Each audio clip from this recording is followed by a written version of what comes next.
રાધે કૃષ્ણ રાધે કૃષ્ણ રાધે કૃષ્ણ રાધે રાધે કૃષ્ણ રાધે કૃષ્ણ રાધે રાધે રાધે. મિત્રો કેમ છો? મજામાં? આજે આપણે બનાવવાની છે લીલી મકાઈની વઘારેલી ખીચડી. મકાઈ એકદમ મસ્ત કૂણી હતી તો ચક્કુથી મેં કાઢી સળિયાથી અલગ કરી લીધેલી છે. તો હવે આપણે આને જે જે વેજીટેબલ નાખવું એ પૂરા તમારો વિડીયો શેર કરું છું.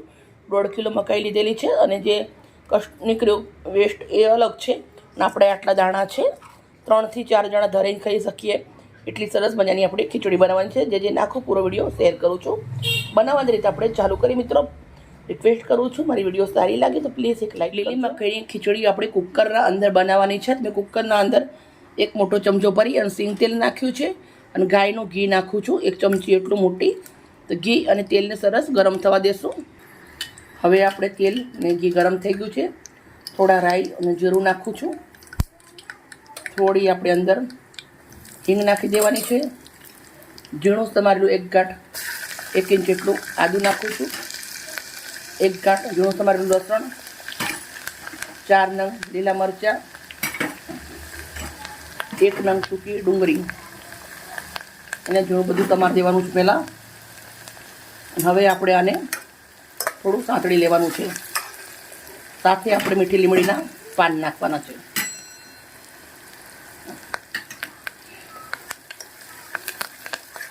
ડુંગળી થોડી લાલ થઈ જાય ત્યાર સુધી આપણે શેકી લેશું. ડુંગળી આપણી સરસ મજાની લાલ થઈ ગઈ છે. આપણા જે મકાઈના દાણા છે એ બધા જ આવી રીતે અંદર નાખી દેવાના છે. બધા જ મકાઈના દાણા નાખી દીધા છે. હવે આપણે એને સરસ મિક્સ કરી દેવાનું છે અને સરસ મજાનું ઘી અને તેલના અંદર સંતળાવા દેવાનું છે. 3 થી 4 મિનિટ સુધી આપણે આવી રીતે ફેરવતા જશું અને સાંતળતા જવાનું છે.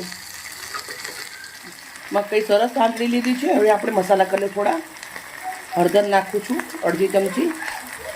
પછી 1 ચમચી અંદર મીઠું નાખવાનું છે. 1 ચમચી અંદર લાલ મરચું નાખવાનું છે.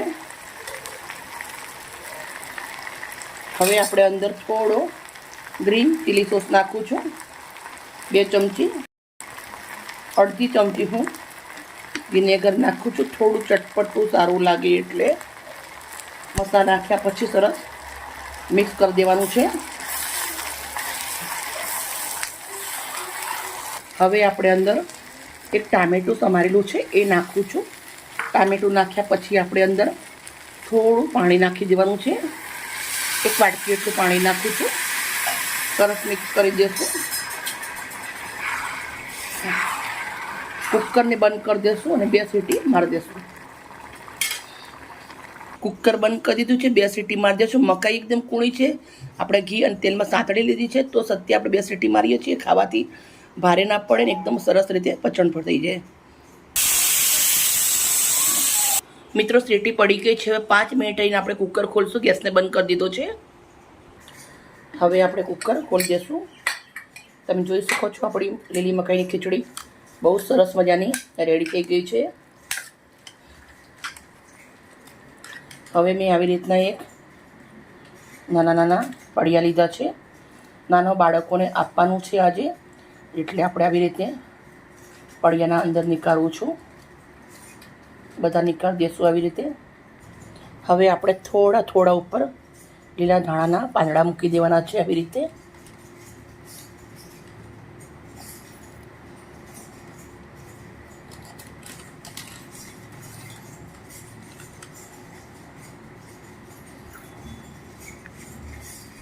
હવે આપણે આવી રીતે છોકરાઓ માટે છે એટલે આવી રીતના ચમચી પણ સરસ મજાની નાની મૂકી દેશું જોડે. એકદમ સિમ્પલ ટેસ્ટી હેલ્ધી ખીચડી બાળકો માટે બનાવી અને રેડી કરી દીધી છે.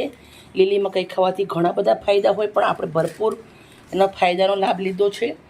એકવાર મિત્રો જરૂરથી બનાવજો. અમારી વિડીયો સારી લાગે તો પ્લીઝ એક લાઈક કરજો. મેં બનાવી છે નાના બાળકો માટે. તમે વડીલ લોકો માટે પણ આવી રીતના બનાવી શકો છો. Okay, bye bye. કાલે મળી નવી રેસીપી સાથે. રાધે કૃષ્ણ રાધે કૃષ્ણ રાધે કૃષ્ણ રાધે રાધે કૃષ્ણ રાધે કૃષ્ણ રાધે રાધે રાધે.